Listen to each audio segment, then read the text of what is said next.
Hi, I'm Kara, life coach, wife, and mom to 4 incredible and unique children. It wasn't all that long ago that my son received a diagnosis that had my world come crashing down. I lacked the ability to see past the circumstances, which felt impossible, and the dreams I once had for my life and family felt destroyed. Fast forward past many years of surviving and not at all thriving, and you'll see a mom who trusts that she can handle anything that comes her way and has access to the power and confidence that once felt so lacking. I created the Special Needs Mom podcast to create connection and community with moms who find themselves feeling trapped and with no one who really understands. My intention is to spark the flare of possibility in your own life and rekindle your ability to dream. This isn't a podcast about your special needs child. This is a podcast about you. If you are a mom who feels anxious, alone, or stuck, then you are in the right place. Welcome.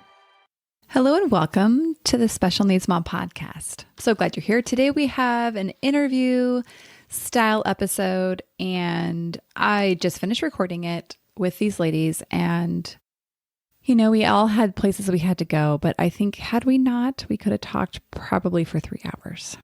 But don't you worry. We only talked for about an hour, and it was a rich conversation. And some of the things you're going to find in this episode are talking about what I describe as the evolution of a special needs mom, or perhaps better said, the evolution cycle of a special needs mom. Cycle referencing that it's not like a one and done. It's going back and forth, and it's ongoing. It's more of a circle than a line. So let me tell you a little bit about our guests. So we have 2 of the 4 members who make up the Moms Talk Autism podcast. Today with us, we have Tash and Brittney Crabtree. And I'm thrilled that one of my friends introduced me to Brittney and brought me into the circle with these ladies because they are just, I think, a model of what happens when we seek out community and we meet our own needs. And how beautiful is it that they, as a result of having this rich resource, which is community, they created something so that others could join in as well. So I love it so much. I'm such a fan. Some other things that you're going to get to hear in this episode is the concept of diversifying your friendship portfolio. I just love that line so much. And so listen for that. It comes kind of at the end. Other themes include grief. And if you're like, Kara, more grief? Yes, grief is a good topic. That's what I want to say. And if you're new here and you're like, what, grief? My child's still living. What are you talking about? Well, you're going to get to listen to the wholeness of the grief experience, and it's not limited to life and death. Okay, I think that gives us a good launching off point. And with that, let's bring on our guests. Hello, I'm here with not one, but 2 guests today, Brittney and Tash. And as we always do, we're going to start with your becoming stories and just give a little frame of reference for who you are coming to us today. And so why don't we start with you, Brittney? Okay. Where do you find yourself in life? A little picture of your family, and how do you spend your time? Some of that stuff. Oh my goodness. Okay. Well, this is going to take over all of your airtime. Hi, I am Brittney. I am in my 40-somethings. We'll just leave it there. I have 4 kids, and I've been married to my husband for, this will be our 23rd year of maritable bliss, I guess. We met in college when we were babies, and we just decided, hey, why not? Let's get married. Let's figure this all out together. And that's what we did. Look back and I was like, 23, huh? Married. Okay. We did that. Yeah. Wow. And we're here now.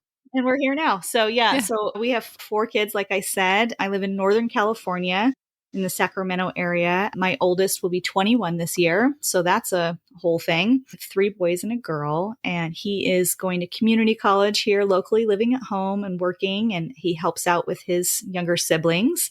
We have an 18-year-old son who is non-speaking autistic and has a lot of aggression, violence. He needs to be watched 24/7, basically.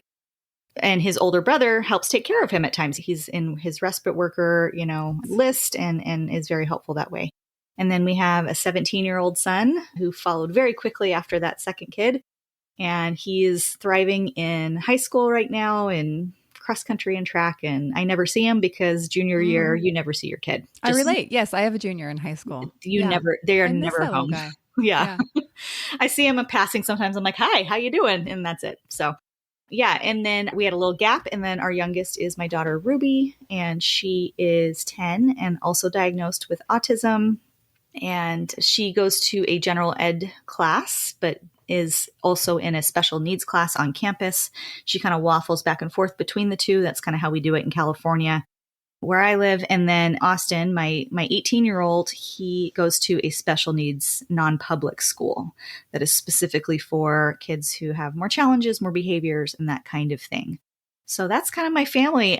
I'm very busy. I have a business that I run out of my home that feeds my creative side and helps support my family. And then I do a podcast with the best co-hosts in the world, Tash and Shannon and Jean, and we're the Moms Talk Autism podcast, and we love it. So that fills my day. I'm also very involved in my church and my community and friends, and it's a lot. It's a lot for this introvert. I am introverted, but my behavior does not display that to anyone. That's so funny you say that, because I'm sorting through, like, how do I have as much connection as I want? But like, I would call, I don't know if you've heard the term of an ambivert. Yes. Where you're kind of like, you're at the two sides, right? Or I've also heard it called a repressed extrovert, which I don't know. I guess the word repressed, I was like, I don't know if that is negative. I want to really own that. Really? I mean, so we're going to go with ambivert. I like that one. That sounds fancy. Yeah. So yeah, I relate to that in terms of like, involved in so many things and recognize, I have a little bit of a capacity cap here. So yeah, for sure. I like that's as we get older too, right? Where it's like, yes, kind of like, I know my boundaries. Yes, that's true. Yeah. Right. Okay. Well, Tash, hi. Let's hear the same from you. Hi, everybody. Thanks for having us on again. So I'm the crazy one in the group of four of us podcast ladies. Really. It does. I'm spicy. I'm the spicy one. I would say I'm a mom first and foremost, and I have three beautiful babies. One is residing in heaven, waiting for the rest of us to get there. My son, Jack, who is 11, he is my neurospicy kiddo. And then my daughter, Sloan, who is 9, going on 19. She's also spicy, just not neurospicy. And then I am the wife to a fire captain for I shouldn't say local, but the next city over fire department. So crazy first responder wife life. I don't know if anybody out there knows about that, but if you do, you're just like, yeah, girl, I hear ya. I feel it.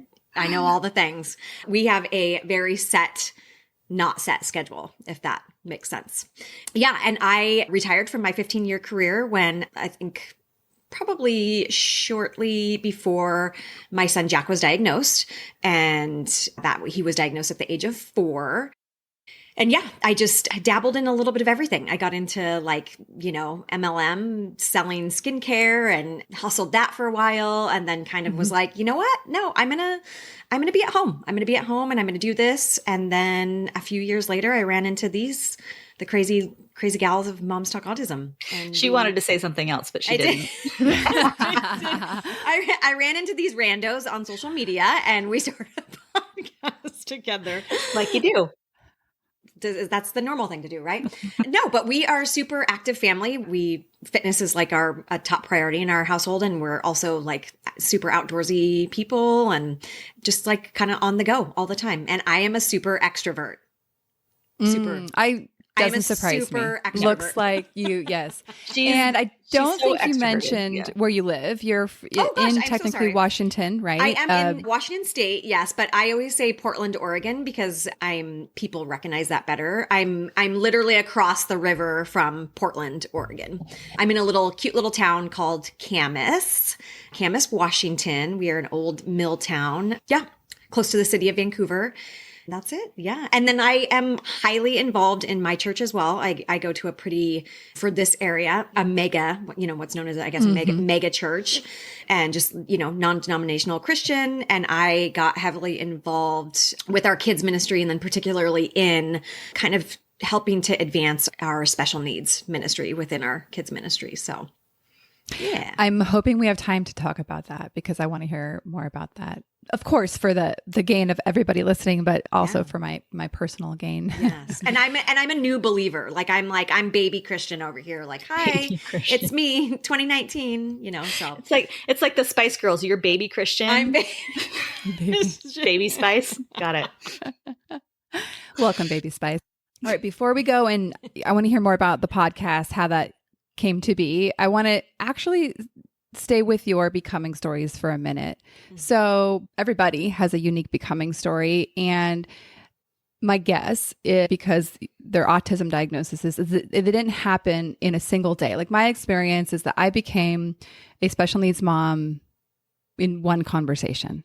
It was a black and white, day and night, switch from off to on. And I didn't necessarily know exactly what was happening at the time, but there was a very clear cut day. Not the case, my guess is, for each of you. And so if you would just kind of give a little picture of what that was like for you personally, going from what you thought your life would probably be to it evolving to not at all being that way.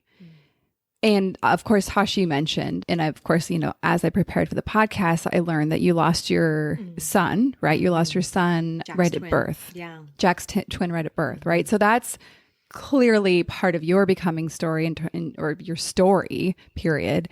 And I'm sure has colored in some ways everything after that.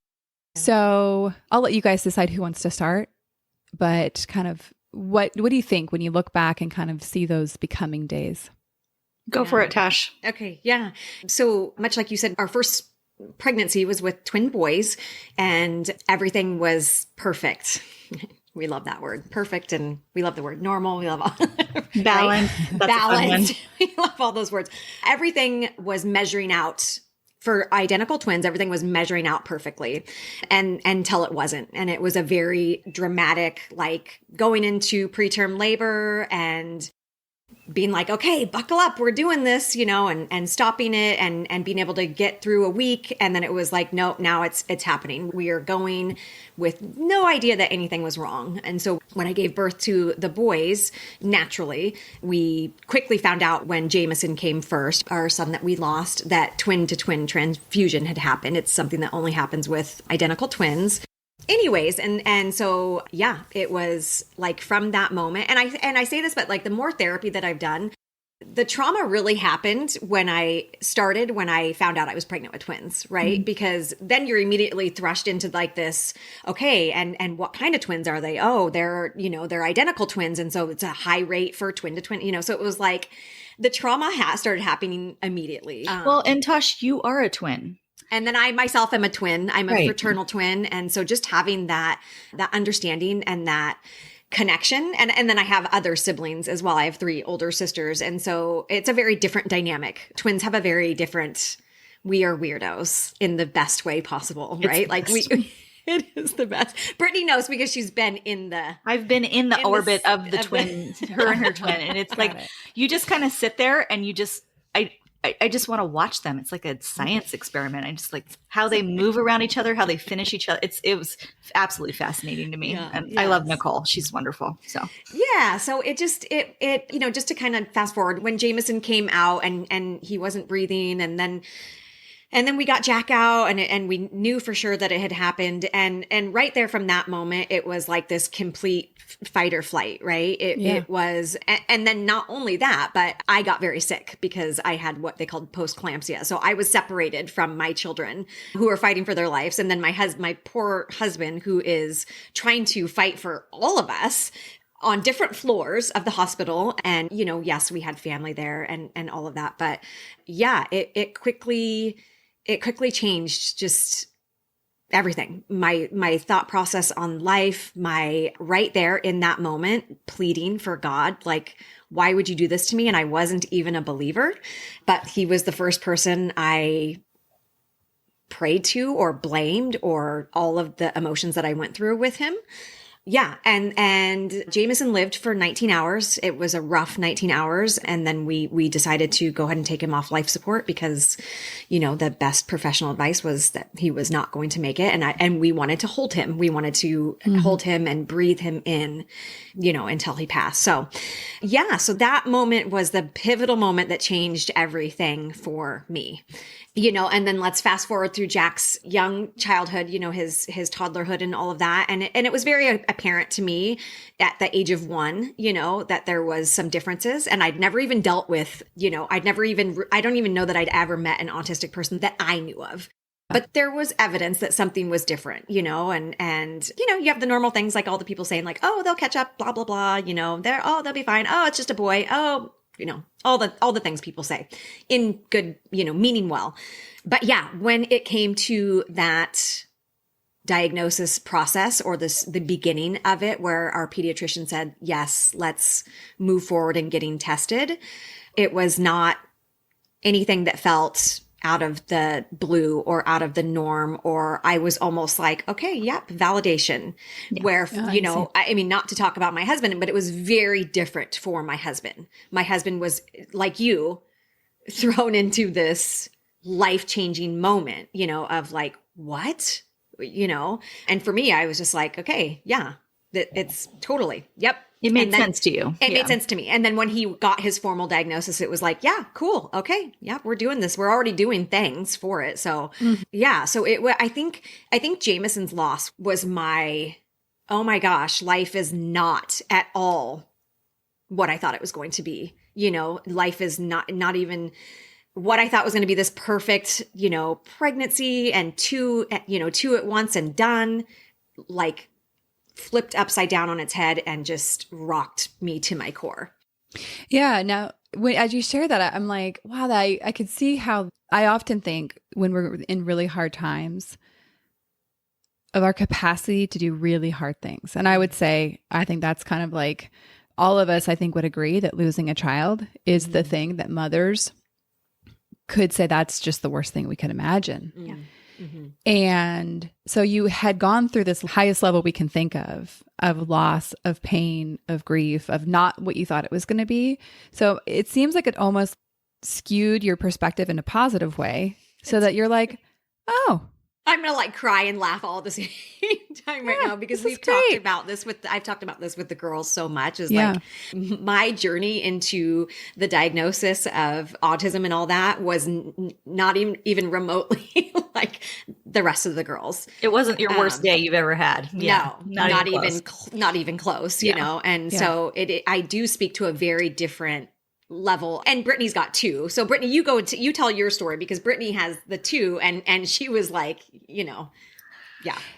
Everything's opposites, but the same at the same. It's like same but different. I compare it to a tennis match where you're sitting like mid court right at the net and you're swiveling your head back and forth, left, right, like there's a kid on each side. And it's just, you get, there's a kid on each side. You start getting vertigo after a while because you're so dizzy flipping back and forth between these 2 people. And then there's 2 other kids too. Who, it's doubles. It's doubles tennis. And for themselves in some way, they're like feral, but yeah. So for me, it was my son's diagnosis. We were traveling along. We had a beautiful 2-year-old son and I got pregnant. It's another boy. So excited. Baby, he's so chubby and cute and we're doing great and there's Thomas the Train and cars everywhere and it's fabulous. But he's not speaking. He's not making eye contact. He seems to be kind of off in his own little world sometimes, very different from his brother. I'm so grateful I had that comparison, that I was able to really tell. And I have a background in, child psychology, and I kind of knew I had some thoughts and a lot of reassurances. Oh, he's just a late bloomer, all the things. And it's lovely. And it was very well meaning. And they're right. It's quite possible.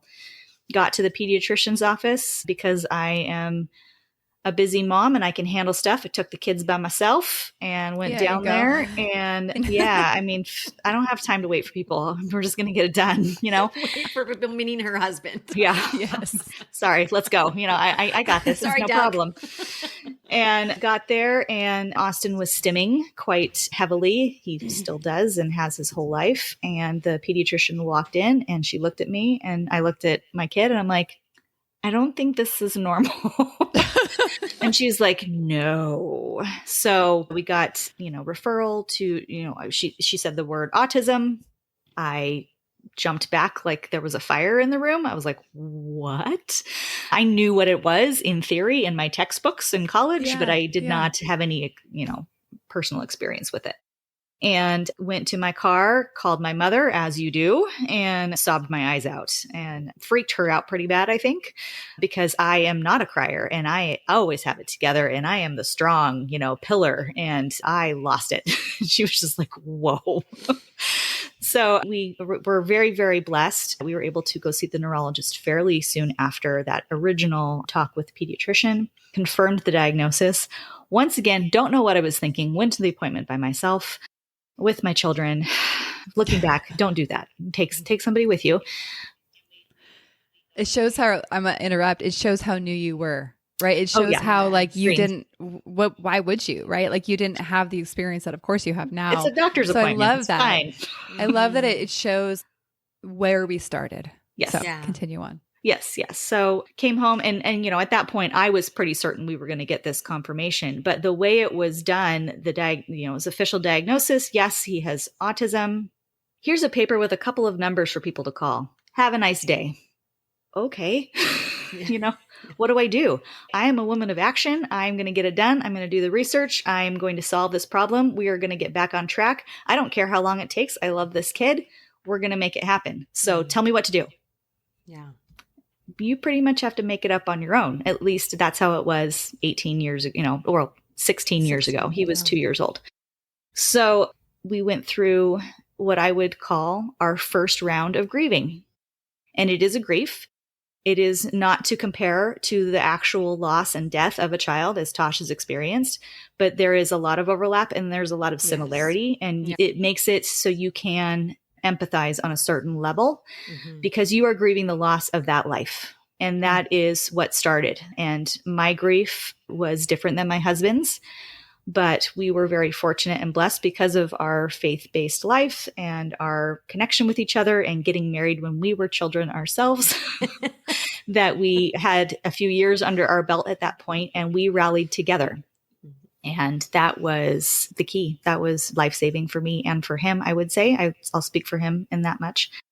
And at that point, I had actually 3 children because we had our oopsie baby. And so I don't know if my third would have made it into this world if we had received that diagnosis, later, or, if I had not already had my child. So that's a huge part for me too, was that God had a different plan for my family. And I got my third boy in before that diagnosis. And that was key. I want to jump in here to say the same for us, right? Yeah. So I was actually 10 weeks pregnant with my third son when Levi got diagnosed, and he was 2 as well. So look at that. Look at our stories colliding or parallelizing. Parallel. Yeah. He is my strong, silent man child, that one. And he's gosh. Is yours too? Yeah. He's just. He was born at 10 pounds, 5 ounces. Like he was born like ready to go. Play football. He is the most responsible child you'll ever meet. Yeah. And he always has been. Like, I do think it's a response from the sibling experience he's having, of course. And also, and like, he's thing just incredible. Me. Like, I'm like, now sitting on this side of faith, I'm like, yes, God knows. Absolutely. Yeah. Yeah. And it took us a long time. We were like, you know what? This is crazy. This crazy life. We went into 40 hours a week of ABA therapy and OT and speech and early interventions. And we just hit it as hard as I could because I'm that mom and I'm going to do that. We're going to do everything I can to help this kid and we're going to make it happen. And we did. And we waited about 6 years and I had to come to a place. It took me that long. We always wanted to have 3 or 4, like 4-ish kids. That was kind of always the plan. But I needed to come to a place where if this 4th child came into our lives and they were diagnosed, which is a very high likely that will happen. If you have one child with autism, you will most likely have another or some other kind of neurodivergence. There's a strong genetic component to it. I needed to be okay with that. I needed to be willing to take that on and accept that things could repeat themselves and that my fourth child could be diagnosed in some way. And it needed to be, at this point, Austin we knew he was quite severe. He was still non-speaking. This was the long haul. We are going to be 24/7 supervision, care, heavy parenting and heavy involvement in his life for the duration of my life. Yeah. And so I needed to be prepared that might happen again. And it took me a long time to get there. And a lot of prayer, a lot of talks with husband, everyone needed to be on board. This wasn't just my decision, and we agreed to try. And so we did. And our sweet daughter came into the world. Everything's wonderful, perfect. She's growing and changing, and speech is delayed again. And things are, they're different than Austin, but something's there. And because once again, I had the experience, I was already in this world. We already had the autism label. We were rolling with it. It's like, let's just include her in the therapy. Let's go. So we got her in as fast as we could. I got a lot of pushback with her because she's a little bit more advanced and was speaking and communicating in a different way that people didn't want to diagnose her right away. And because I was already in that advocacy space, I learned pretty quick, no, we're going to do this. You're going to test her. I know what I am seeing. I know what I know. And we're going to do this. And sure enough, she was diagnosed. So if she had been my first, or, I hadn't had that other child with special needs, I may have not gotten her diagnosed so quickly. But I was able to do that because of my experience. And she's thriving. She's doing really, really well right now overall. But puberty is peeking its head around the corner. And I cannot tell you the number of times I've talked to these girls, Tash and our other co-hosts, about how freaked out I am about all of that, because that's new territory for us with the girl and just special needs on top of it. Yeah, like I don't know what I'm doing. So I'm back to, I have a lot of experience. I've been a mom for a very, very long time. I've been a mom longer than I haven't been a mom at this point in my life, which is kind of crazy to say. But I also have absolutely no idea what I'm doing. Yeah. So for you, is it the combination of neurodivergence and girl, or is it Correct. One more than it's the combination of the two? It's the combination, because things cannot be explained. She cannot comprehend. She cannot express or even receive that information in a typical way. Right. So I know how my mom helped me with my first period and with menstruation and cramping, like all of that kind of stuff. That isn't going to necessarily work for my daughter. So I have to find a different way. And this is the story of our lives, right? You know what you've experienced with your own family and your own life, whether you think your parents did a good job or they didn't, you're going to either do the same thing or you're going to do the exact opposite, right? Depending on your experience. But there's this third path, and it is, I had a great childhood and I had a great experience with my mom, growing up and changing into a woman. I can use almost none of that experience. Mm-hmm. I have to make it up now, and I have to come up with my own way of doing it. And there is no guidebook. Not really. There's things out there now. There's so many more resources than there used to be. And that's wonderful. And I'm definitely using those things. But at the same time, my child is very unique, and they have their own situations. They have their own way of communicating. And if you've met one person with autism, you've met one person with autism, and that's it. Mm-hmm. So we are literally making it up as we go. And I have to do that for my other son as well. And it's that tennis match. It's like back and forth, back and forth. Okay, who needs what? Okay, you need this thing. You need this thing. They're the exact opposite thing. You both need something completely different. Great. Let's try to do this at the same time. It's that kind of life. So I can feel that. I can feel that along with you deeply. Am I stressing you out yet? No, not stress. I feel it though. I feel it in a good way, like right? My armpits are just a little sweaty. Yeah. My heart rate's up just a touch. Just a touch. Okay, Brittney, you said something that stuck out to me, and I think a lot of listeners are going to relate to it. You said, I'm a woman of action. That's right. We're going to get this kid back on track.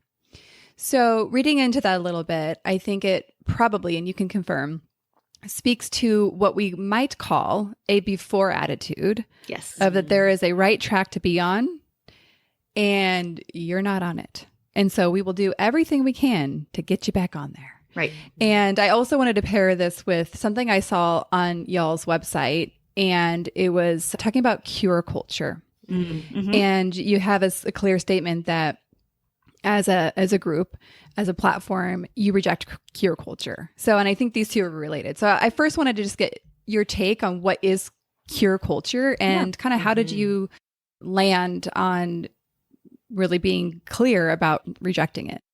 Yeah, cure culture. I mean, I don't have the official like definition or anything. This is just our version of what it is. It's the attitude, it's the mindset that autism is a disease and it's something that can be cured or fixed.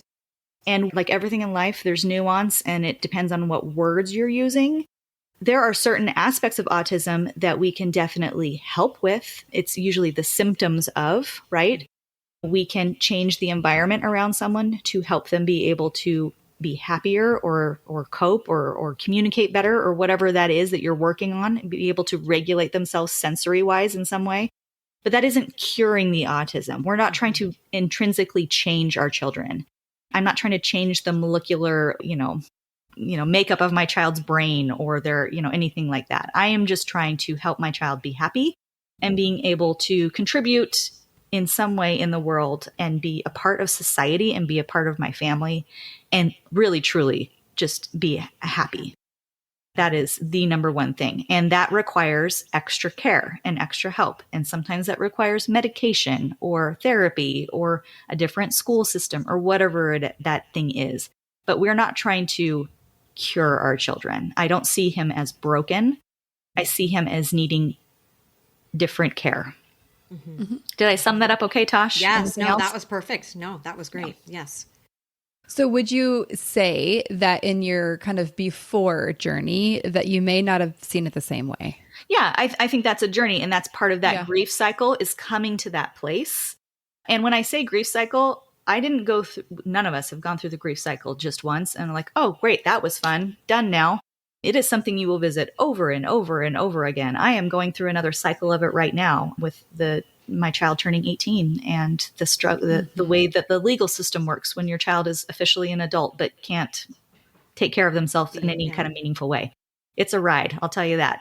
So yeah, it's about, I don't know, Tosh, what am I trying to say? Like, yeah, I think when you're first kind of thrown into this journey, it's kind of one of those things where if you have no understanding, you're immediately just told by doctors, this is what we need to do. You need to do this. You need to do this. You need to do this. And it's like, okay, that mindset of like, yeah, I'm going to do these things to help my kiddo, but that can often lead down the path of, am I doing this to help, like much like Brittney said, am I doing this to help my kiddo thrive? Or am I doing this because I have not actually accepted who my child is, who God made them to be, and now I'm trying to fix? Sorry, I'm using my hand. People can't see it. It's great. Exactly. People am I trying to fix my child? Am I trying to change that they have this certain stim that helps them to regulate themselves? Am I trying to make them speak when maybe it is not in, their journey to ever have, language? So it's a very fine line that we ride in the beginning. And again, much like Brittney said, it's that grief cycle of like, okay, how quickly am I going through this part of it where the acceptance part, right? Where I'm accepting my child wholly for who they are. And now it's not I'm doing these things to change them. It's like, I'm doing these things to, if it's something that can help them acquire skills, maybe not perfect skills, maybe not being, completely speaking or not having behaviors. That's what I'm going to do. I'm not changing them. It's a place that we all try to strive to get, and it's going to be different for everyone. And there's levels to it, right? Because our children are growing and changing. And despite whatever, disability or setbacks you may have for them or even in your own life, there's always going to be change. There's always going to be some kind of growth or change. And you have to, once again, accept, get to that place where you can then move forward and continue to help them thrive. I like that word about helping them thrive, Tash. But yeah, it didn't start out that way. It was more of okay, this isn't working. He's behind. We're going to catch up, That's a great place to start. And sometimes that is appropriate, but it isn't always. And I guess that's another level that when I kind of figured it out, like, oh, okay, this isn't do all these extra things and put in this extra time and we're going to do all this extra therapy and then we're going to, quote, catch up. Yeah. Okay, no, that's not happening in this particular situation. And when you reach that place, it's not a fun place to be. No one wants to be there. It's not a club you want to join, but there is a level of freedom. And a level of letting go that comes when you reach that place that allows you to change your perspective, view your child differently, view your life differently. And it's not something I fixate on anymore. It's not important to me that we catch up or that we're different. May I say that we embrace it now? We are who we are. And if you can't hang with that, have a lovely day, because there's plenty of people out there who can. And those are the people I'm going to surround myself with. And there's a lot of freedom and joy and release that can come from that once you reach that place. Yeah. Well, yeah, I think what I would add is peace. Like, I think it allows you to have peace about where you are, because no longer are you in this tension of like not being able to get where you think you have to be. The in between. And precisely. I wish you guys could see my little post-it wall of where I kind of plan my podcast episodes, because there's literally one that says the fine line between fixing and helping your child. Because I think you've hit on this thing that is so critical to understand the difference. And you guys explained it so beautifully. And especially, I think it's so important to have compassion on all of our steps along the way. That, Brittney, we more so focused on you saying this, that like you didn't understand this before. You were desperately trying to get back to like this place that ultimately didn't exist, but you didn't know my plan. I wanted to get back to my plan because I had a plan and we're going to do what I want to do. Yeah. Precisely. And so I can see this in my own journey with Levi as well, where even just actually last year, I realized I'm like, oh my gosh, like actually even his school experience is the people kind of that have influence in his life. It's like we're forcing him to be somebody that he may not be. Yes. And it's like, what if we relieve him of that pressure and of that, like trying to fit him into this box that like, he doesn't have to fit in. Like, so what if he doesn't fit in it? Like, it was really interesting because I think there's, as I'm sure all of you, we look at all the different people that have influence in our children's lives with school teams and such, that so important, I think, as the mother to have this shift and this experience of being really able to accept, which this is a huge theme here, right? Accept and grieve. And I do want to mention for listeners that might be new is that I did a whole series on grief. We did too. Year. Yeah. So at the end of last year, it was quite a few episodes. And I think, Brittney, you mentioned this, that yes, there's a difference in grieving somebody who has died than there is somebody who is still alive. And it's all grief. Yes. And I think there's so much more. I won't repeat the episodes, but I will link them in the show notes. Okay, so we've talked about this stage. So I want to bring us to what I call the evolution of a special needs mom. And it really is, it's not a step-by-step guide. It's essentially identifying certain places we find ourselves really for the intention of supporting ourselves. So it's not a line, it's definitely a circle and all the things in between. So I'll go over the stages and I want to talk about them a little bit, especially because it came up with this. Well, I'll explain the stages. So the first stage is stunned survival. This is when, sometimes this is years, sometimes this is days, sometimes, it's everything in between.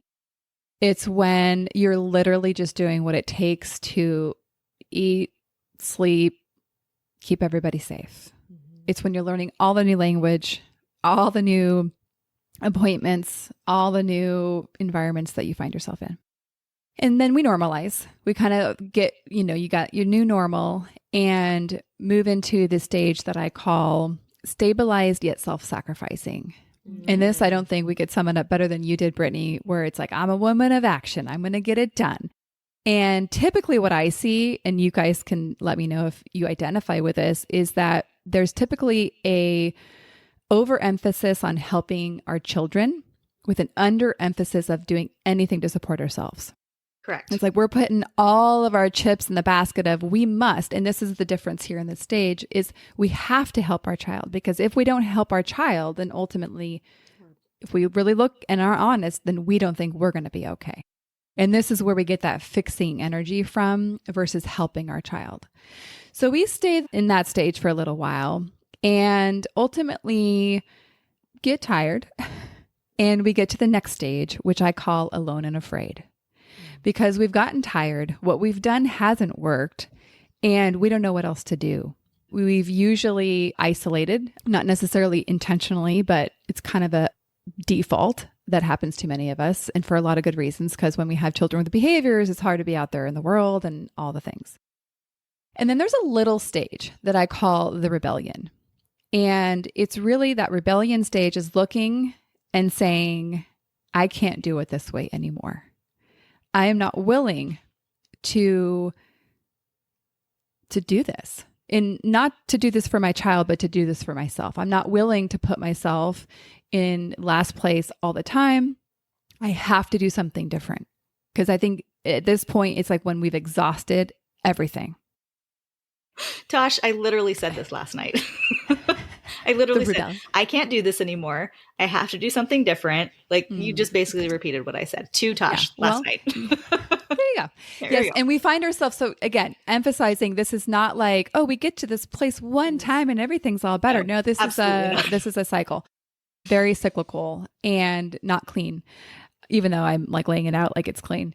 And then we get to what I call calm the chaos. And that's when we start doing the work to give ourselves the tools. We work on acceptance. We really own, okay, this is grief. And we do the things that support ourselves in grief and on from there. So that's a little bit of the cycle. And then it goes on from there in terms of like the last stage in the cycle is what I call power, peace, and possibility. And it's when we really can fully accept this is what we have and recognize it is beautiful. There's possibility, there's peace. And again, we don't get to go live there, right? That's not how it works when you're raising people. Nice. And it would be so nice, but it is, I think it's an important part to put in because that's when we get to put, I'm sure you've heard the concept of, giving purpose to your pain.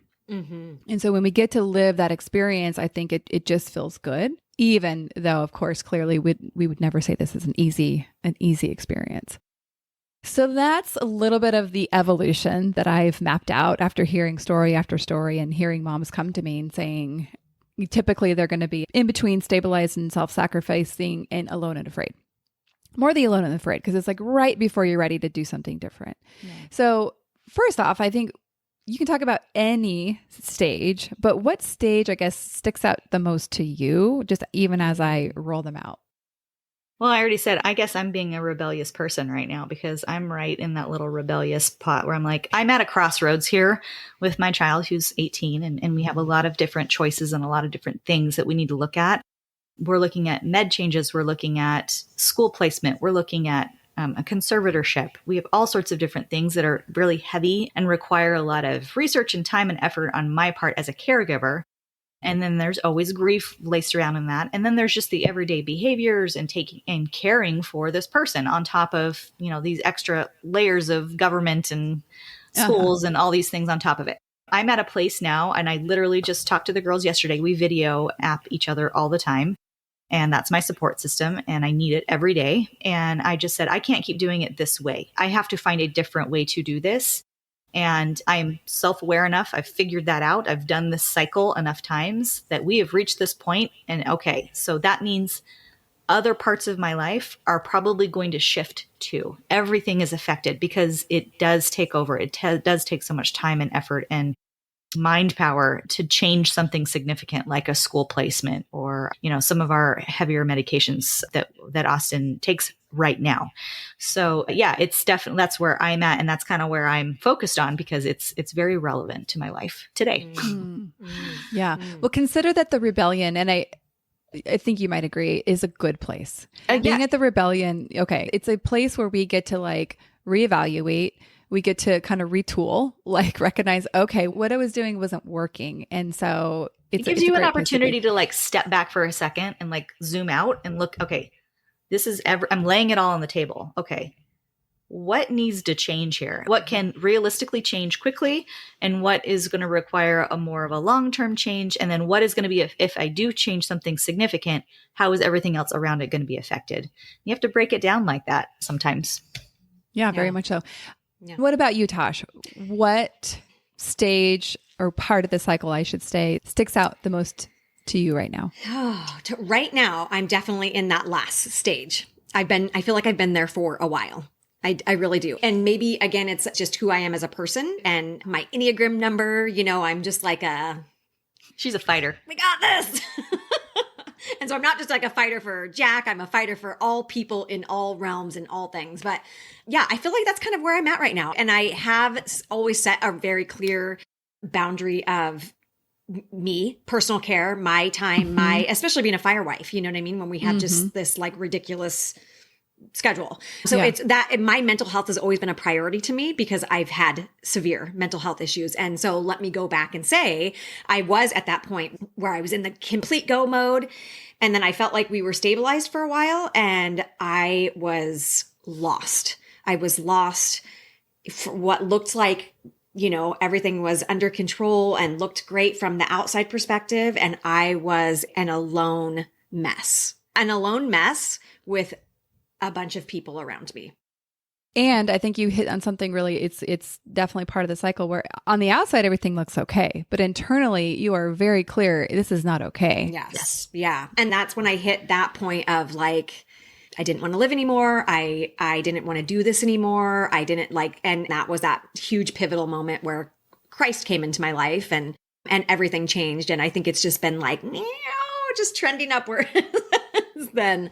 So not to say that there's not messiness and chaos and all of that, whatever. And of course, very much like we've said, our children are constantly changing in their different evolution of their life and self. And so that's constantly changing our, the mode we're that affected we're by in. it. We're affected by very it, much so. Absolutely. So again, why that grief cycle is, not linear and can I just say too, with a grief cycle or even your cycle that you were talking about, Kara, you can be in more than one place at a time too. Yeah. You can be accepting and angry. Yes. You can be, denial and whatever. You can be in more than one place at a time. Just something Thanks to for point out. mentioning that. Yeah, definitely. I'm in the place though where I'm like, I'm going to put everybody in my pocket and we're just going to do this together. And don't worry, I'm the Chihuahua. Actually, I'm more like the pit bull. And I'm just going to No, you're not a Chihuahua. I'm just going to be like biting jugulars and taking, names. And we're just going to do this together. I don't know. I want to have your energy. I'm a little jelly over here. I was like, this is great. Can you share? Would you be What did I willing to say share? earlier? What did I say about being in the clown? Oh, yeah. We were, before we got on the call, Tash is a very bright dresser, very fun, a lot of good energy. I was kind of saying, and she's like, yeah, I feel best when I look like a little bit like a circus clown. I was like, that's hilarious. I look like a librarian, which is fine. I feel best when I look like a librarian. Okay, we are going to wrap up here. And what's funny is this is the second thing I wanted to talk about because it's really important. I want to talk about your old podcast. And so tell me first off what the podcast is. I mean, I could tell them, but you're here. So let's have you tell them.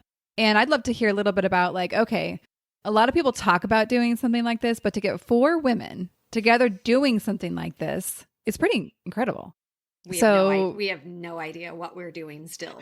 Oh, come on. We do. Brittney's like, hey, we didn't in the beginning. It was we didn't this absolutely floated not. idea that we were some of us were probably drinking and, it was like, yeah, sounds like a good time. Let's do it. Let's go. Sure. It can't be that hard, right? And then there was point of no return, right? Where it was like, okay. It tipped over. We're doing this. Yeah. Brittney, you share. You share it. We met during the pandemic. We were all searching, trying to find connection with anybody. And a lot of that was online. That's just kind of how it was during that time. There was a larger group of us. And I think we were on Instagram messaging each other. And so we didn't, it's hard to do that in a larger group because you're just seeing people's names. You're not seeing their faces. You're just reading text. And Tash actually was the catalyst. We can thank her for every episode of Moms Talk Autism because she needed to take a social media break for her mental health.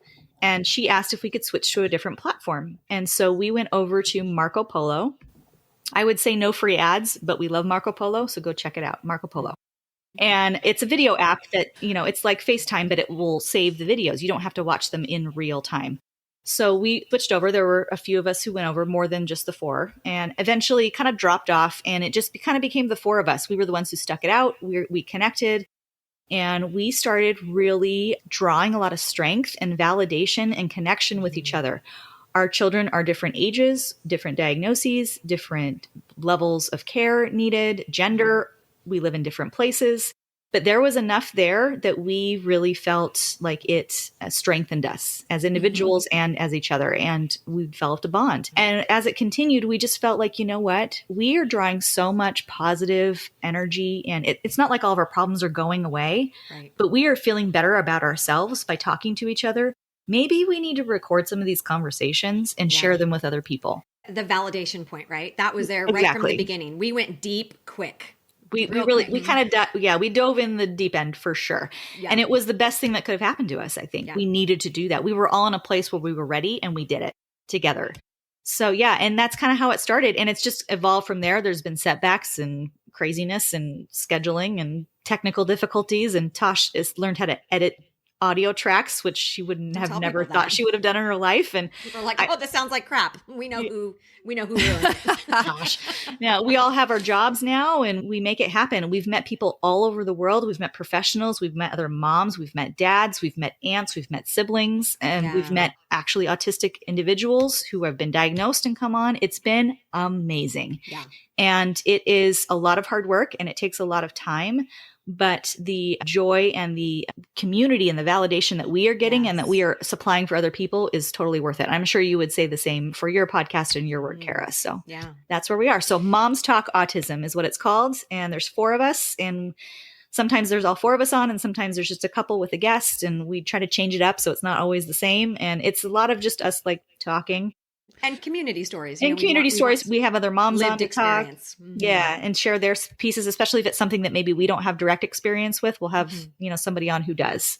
And we ask them questions. And it's just, we try to keep it really casual and easy to approach. And we'd love for you to join us if you want to. Yeah. Well, again, yes, point so of no definitely return. all of the people here are clearly podcast listeners. So go jump over and check that out and send them some love. Don't forget to rate and review their show, guys, because you know what? This is a very helpful thing to do for podcasters who work very hard for you. Yes. And it's also a little subtle, like, please also do that for me. And I want to respect our time and I don't want to end, but we are going to end because this is just like, I feel like there's so many different threads that we can go down. So maybe we'll have to do a number 2. Love to. And just as we wrap up, anything else that you just kind of feel like, oh, didn't get to say this, share this, and just kind of what's on your mind as we close out? Got something? Do you have something, Tash? Just community. Just find your community and go, head first and be in it. Don't isolate because it changes everything. It's scary, but it's worth it. And even if you crash and burn at first, maybe you don't find them right away. It's okay. Just keep trying. You'll find them. Because here's the other thing. Even if it's not for support of your kids, it's for support of you. And that's absolutely what you need. Self-care and taking care of you as a woman, as a mother, as a human, as all the things. You got to care for yourself first. And to piggyback on that, what we've said this many, many times, we call it diversifying your friendship portfolio. Oh, I like that. You need to have your online friends. You need to have your local friends. You need to have friends from school. You need to have friends from church. You need to have friends from your neighborhood. You need to have friends who have the same diagnosis as your child. You need to have a friend from high school. Like, all of that is important. Don't just find one group or one person because sometimes maybe that isn't the right place. That's not where you need the support. So you need to have a diverse portfolio of people in your life, spouses, siblings, family, all of it. And that's very, very helpful. And just the last thing I would say is if you feel like you're in a place where nothing is changing or nothing is working, I promise you from the very depths of my soul, it will change. I'm not saying it's going to be easier, but I promise you it will change. And that is the one thing I think we can all count on, and it is constant. And you need to grow and change with whatever happens and find those people who will support you as that change continues. So, yeah, I love it. Oh, I'm just clapping on the inside and saying amen. So thank you so much. I can't think of a better couple ending thoughts to wrap up with. And so I just want to say thank you so much for your time. Pleasure. Thank you. Thanks for having us, Kara. We'll see you all in the next episode.